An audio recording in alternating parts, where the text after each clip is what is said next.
So অনেকজনেরই question থাকে যে দাদা আমি স্পোর্ট বাইক কিনতে চাই কিন্তু আমার বাজেট 2 লাখের বেশি না। তো 2 লাখের আন্ডারে কি ভালো কোনো value for money sports bike কি পাওয়া যায়?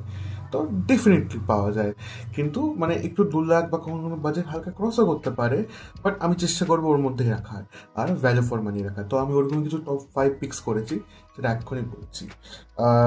নাম্বার 5 আমার হিসাবে যেটা 5 নম্বরে আছে ওটা হচ্ছে Pulsar NS 160।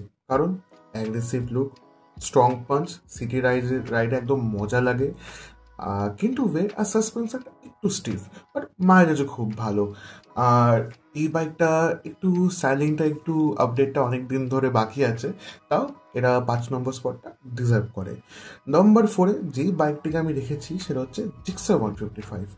Definitely Japanese engine, তো একদম রিফাইন পাবেন ইঞ্জিনের কন্ডিশনটা। এর জন্য ওই রিফাইনের জন্য আপনি স্মুথ আর রিলায়েবল ডেইলি কমিউট আরামসে করতে পারবেন। আর এখান দিয়ে শুরু হয়ে যায় আপনাদের আরামসে ট্রাভেলের জার্নিগুলো। তো এই বাইকটা ডেফিনেটলি নাম্বার 4 স্পট ডিজার্ভ করে। নাম্বার 3-এ রেখেছি N 160। এটাকে আমি ভেবেছিলাম 2 নম্বরে রাখবো, কিন্তু রিসেন্টলি একটা বাইক লঞ্চ করেছে যার জন্য আমি এটাকে 3 নম্বরে রাখতে বাধ্য হই। তো এটি একটি proper all-rounder bike, torque, features আর ভ্যালু ফর মানি আর সব কিছুই ব্যালেন্স বলতে গেলে এই বাইকেও মাইলেজ অসাধারণ। আর এই বাইকেও আপনারা আরামসে ডেইলি কাবু আর ট্রাভেলে লং ড্রাইভ যেতে পারেন। 2 নম্বর পজিশনে আছে অ্যাপাচে RTR 164B। রিসেন্টলি নতুন স্টাইলিং আর আপডেটের সাথে এই বাইকটা আবার লঞ্চ করেছে।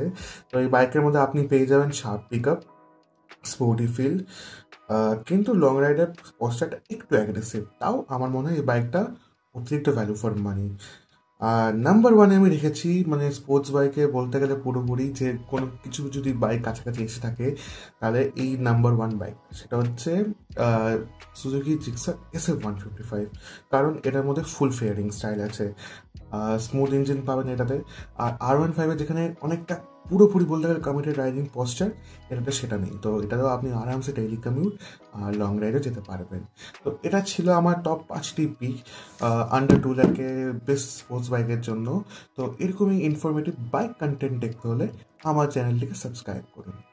বাই।